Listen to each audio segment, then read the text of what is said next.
May idea ba kayo kung anong ginagawa ng pagkarami-raming taong to sa pagkalamig-lamig na araw at nagyayelo pa? Ito ay tinatawag na ice fishing. Tara, samahan nyo kami. Let's go to Gangwon-do Hwacheon Cherry Salmon Ice Festival with other friends and ate. This is her. Hi, ate! Hello, hello! 안녕하십니까?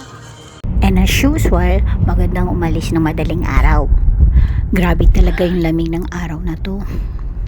Pagkatapos mag-park, punta na tayo sa bilihan ng ticket. Kasama na rin sa presyo ng ticket ang mga gagamitin sa pamimingwit. Bibigyan ka na rin ng bag na lagayan ng mahuhuli mong isda. Sasabihin rin sa iyo kung saang section kayo dapat pumunta kasi yung mga palaisdaan is per section.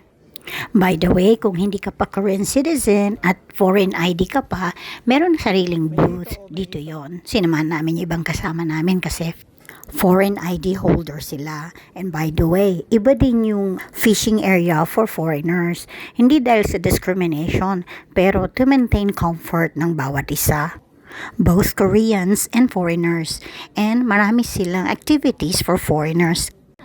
Just out of curiosity, pinuntahan namin kung saan ba yung section for foreigners. So, naglakad kami. Pero we already decided na makikihalubilo kami sa sections ng mga Koreans. But anyway, dito yon, maluwag din naman. Wala pa yung mga bisita, wala pa yung foreigners. Usually kasi dito nagpupunta din yung group tour, dito sila nilalagay. So here it is. This is for foreigners and fishing area for foreigners.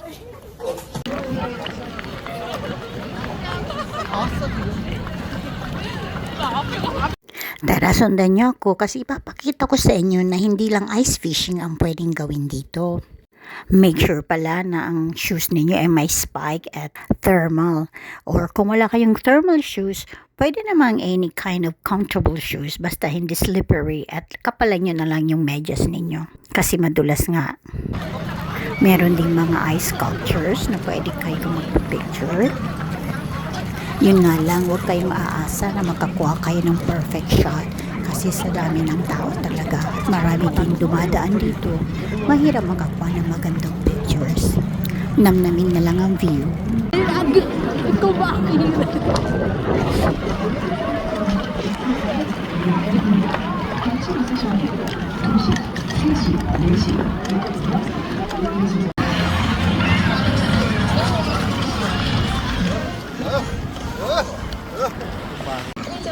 나는 썰매 타고 올게.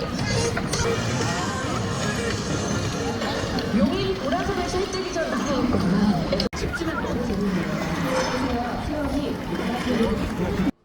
Magandang umakyat at tumawid sa tulay na to kasi dito mo makikita talaga yung perfect view ng buong fishing site. Pinakamaganda rin dito mag people watching, lalo yung mga nag-sled, nag-slide, mga nag-ice skating at iba pang mga ice activities.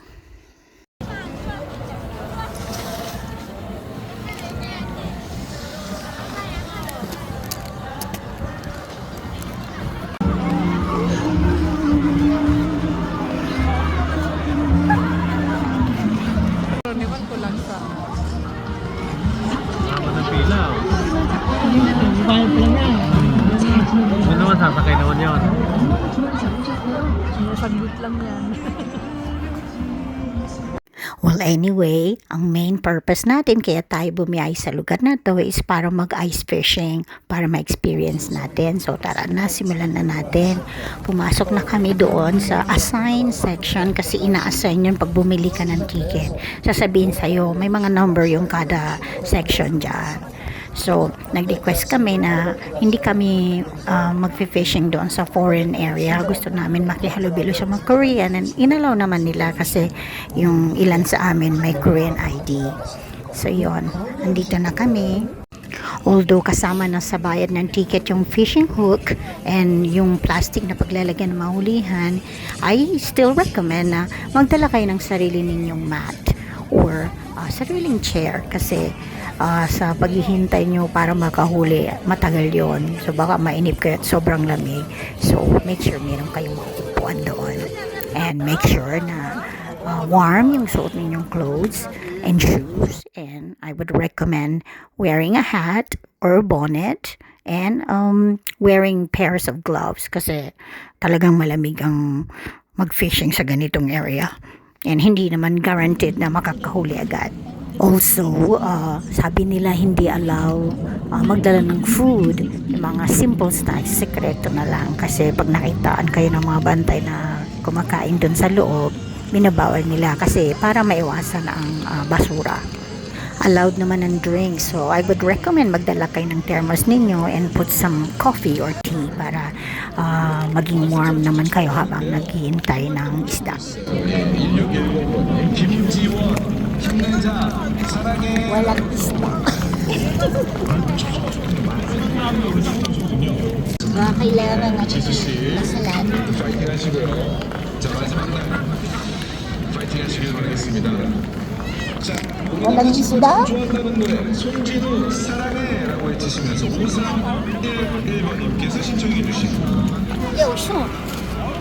Walang isda.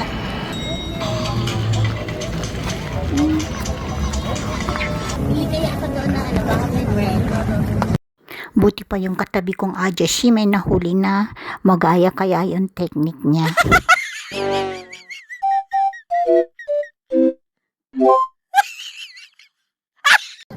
Hi, kahit anong gawin ko at kahit anong super effort ko, wala talaga akong mahuli.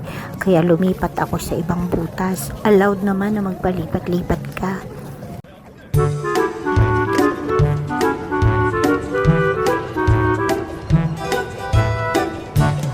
Hay nako, may malas yata yung araw na to. Kahit isa wala akong mahuli. Try and try until you die.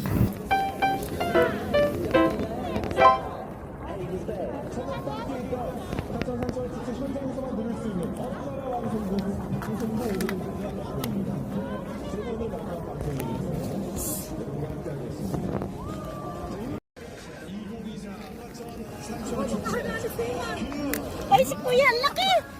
Ang laki! Buti na lang may nakahuli sa mga kasama namin. Yung ibang kakilala namin ng babae, ang daming nahuli.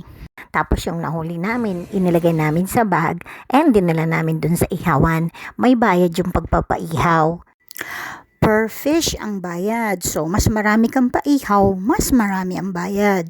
So, dalawa lang talaga ang pinaihaw namin. Ito yung claim stub. And then, pag ready na yung fish, itatawag nila yung number mo. Kaya yung oras mo. Yung price ng pagpapaihaw is every year nagbabago. So, i-check nyo na lang pagdating doon. At yung mga ibang fish na ayaw nyo naman ipaihaw, pwede naman dalhin yun sa bahay at sa bahay nyo na lang iluto. After namin kumain, nag-dessert kami ng tanghuru. Maraming food stalls sa labas kaya hindi nga nila ina-allow din ng pagdala ng food para sa good business nila. I guess bukod sa maiwasan ng basura. And naghanap din kami ng coffee shop. May mga ilang coffee shop dito. So, hanap na lang kayo ng bagay sa style ninyo. So, I hope you enjoyed the video. And I hope marami kayong natutunan.